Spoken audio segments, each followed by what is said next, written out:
जैसा कि मैं आपको पिछले प्रवचन में एपिसोड में बताया था कि ये योगिक क्रियाएं हमारे कर्म बंध का कारण है, ये मैं नहीं कह रहा हूँ। हमारे जैन दर्शन के उद्भट विद्वान शताब्दी के प्रारंभ में ही हमारे एक ऐसे आचार्य हुए जिनको दिगंबर श्वेतांबर सभी परंपराओं में समान रूप से दर्जा दिया जाता है, वे आचार्य उमा स्वामी जी हैं। अंतर सिर्फ इतना है कि आचार्य उमा स्वामी जी को हम दिगंबर परंपरा में उमा स्वामी कहते हैं, श्वेतांबर परंपरा में उनके लिए उमा स्वाति कहते हैं। जो कुछ भी हो, दोनों परंपराओं में समान रूप से तत्वार सूत्र के लिए मान्यता दी है। तत्वार सूत्र एक ऐसा ग्रंथ है जिस ग्रंथ में गागर में सागर भर दिया, यह ऐसा ही नहीं बल्कि सरसों में राई में सुमेरु पर्वत को समाहित कर दिया, ऐसा ज्ञान इस तत्वार सूत्र में दिया है। यदि आप नियमित रूप से तत्वार सूत्र के अध्यायों को पढ़ते हैं तो आपको 10 अध्याय का पठन करने से एक उपवास का फल मिलेगा। 10 अध्याय परिचिन्ने तत्वार्थे पठति सति फलम स्याद उपवास से भाषितम मुनि पुंगवई। ऐसा हमारे जैनाचार्यों ने कहा है। एकमेव ऐसा ग्रंथ है जिस ग्रंथ के अध्ययन करने से, स्वाध्याय करने से हमें अनेक ग्रंथों का बोध हो जाता है। जिस ग्रंथ में हमारे लिए चारों अनुयोगों का अध्ययन होता है। तत्वार सूत्र का यदि आपने पठन कर लिया, पाठ कर लिया और इसका स्वाध्याय कर लिया तो ये जैनिज्म की चाबी है की ऑफ नॉलेज। किसी भी ग्रंथ का स्वाध्याय करने के पहले आप तत्वार सूत्र पढ़ लो। आप इजी गोइंग में किसी भी शास्त्र में प्रवेश कर सकते हैं, उसे अच्छी तरह से आप पढ़ सकते हैं। बेसिक नॉलेज जो चाहिए वो तत्वार सूत्र ग्रंथ से आपके लिए मिलेगा। हालांकि ये जैन दर्शन का पहला संस्कृत में सूत्रबद्ध ग्रंथ है। इसके पहले भी ग्रंथ लिखे गए किंतु सूत्र रूप में नहीं लिखे गए। मैं सूत्र रूप में इसलिए कह रहा हूँ कि सूत्र उसे कहते हैं जो शब्द कम हो और अर्थ अधिक हो।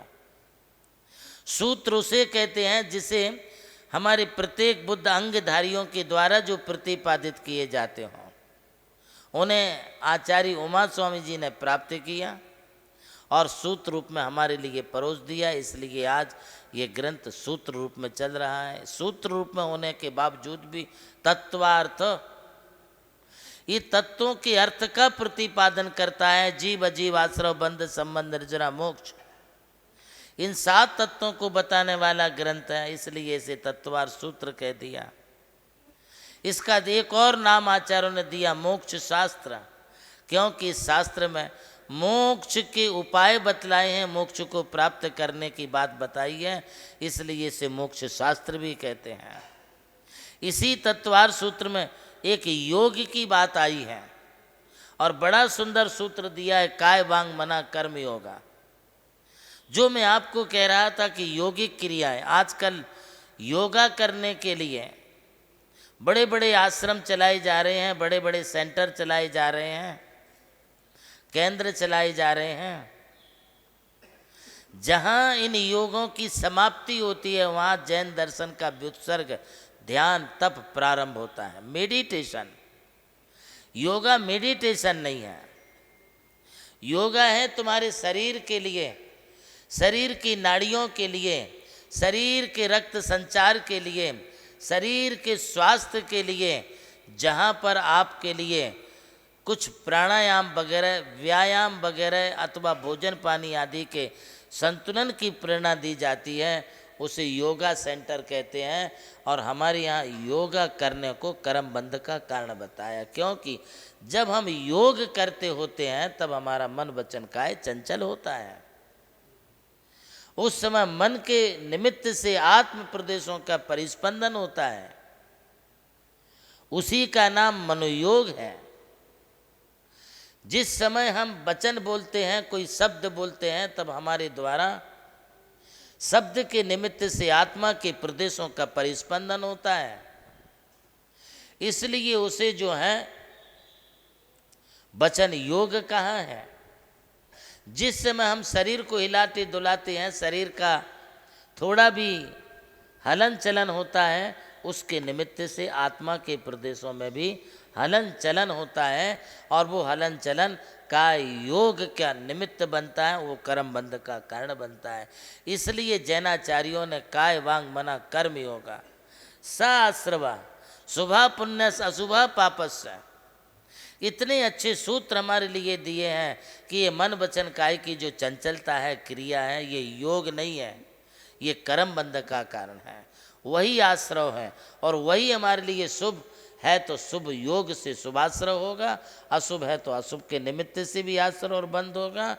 व्युत्सर्ग तब कहता है तुम योग से अयोग की ओर बढ़ो, विचार से विचार शून्यता की ओर की बढ़ो, तब तुम्हारे लिए जो है वास्तविक व्युत्सर्ग तप होगा, और उस तप के द्वारा आप अपने कर्मों की निर्जरा करके अरिहंत अवस्था को प्राप्त कर सकेंगे। आज इतना ही, शेष कल।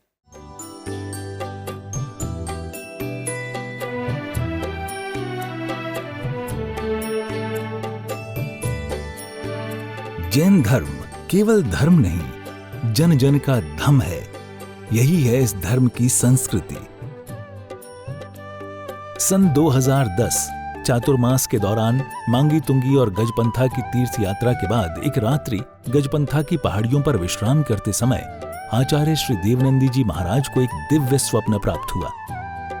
स्वप्न में उन्होंने देखा कि एक ऐसा तीर्थ जिसकी कोई कल्पना भी नहीं कर सका था, एक ऐसा स्थान जहां पंच परमेष्ठियों की भव्य मूर्तियां हों, एक ऐसा समव शरण जो समर्पित हो जैन धर्म की शाश्वत परंपरा को। उस दिव्य संकेत को जीवन में उतारने के लिए आचार्य श्री कुंथलगिरी की ओर विहार पर निकल पड़े। वहां एक श्रद्धालु ने अपनी भूमि पूज्य गुरुदेव को समर्पित की और यहीं से आरंभ हुई मुंबई आगरा हाईवे NH3 स्थित नमोकार तीर्थ के निर्माण की महायात्रा। ये वही भूमि है जिसे राम टेकड़ी कहा जाता है, जहां भगवान रामचंद्र जी ने 12 लाख वर्ष पूर्व तपस्या की थी। आज यही भूमि बन रही है जैन संस्कृति का जीवंत प्रतीक नमोकार महातीर्थ। यहां बन रही है 51 फीट ऊंची अरिहंत परमेष्ठी की मूर्ति, चारों दिशाओं में 31-31 फुट ऊंची अन्य परमेष्ठियों की मूर्तियां। कुल मिलाकर एक अद्वितीय समवशरण की रचना है जिसका वर्णन Guinness book of world record में दर्ज हो चुका है।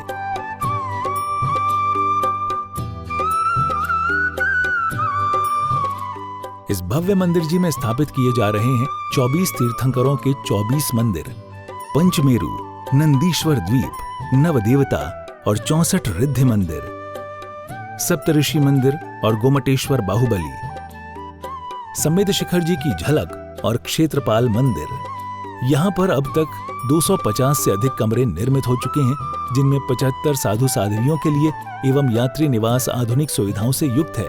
AC रूम, भोजनशाला, कैंटीन और विशाल गुरु मंदिर।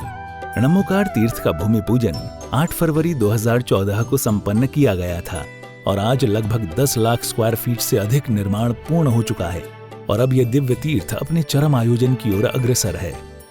2026 में जिन शासन के वरिष्ठतम आचार्य परम पूज्य साधना सम्राट गणाधिपति गणधराचार्य श्री कुंथु सागर जी महाराज के सानिध्य में एवं परम पूज्य प्रज्ञा श्रवण सारस्वताचार्य श्री देवनंदी जी महाराज की प्रेरणा एवं निर्देशन में 400 से अधिक साधुओं की उपस्थिति में आगामी 6 से 13 फरवरी 2026 में नमोकार तीर्थ का भव्याति भव्य अंतर्राष्ट्रीय पंच कल्याणक प्रतिष्ठा एवं महामस्तकाभिषेक महोत्सव का आयोजन होने जा रहा है। खुल रहा है पुण्य का द्वार, जो करेगा भव पार।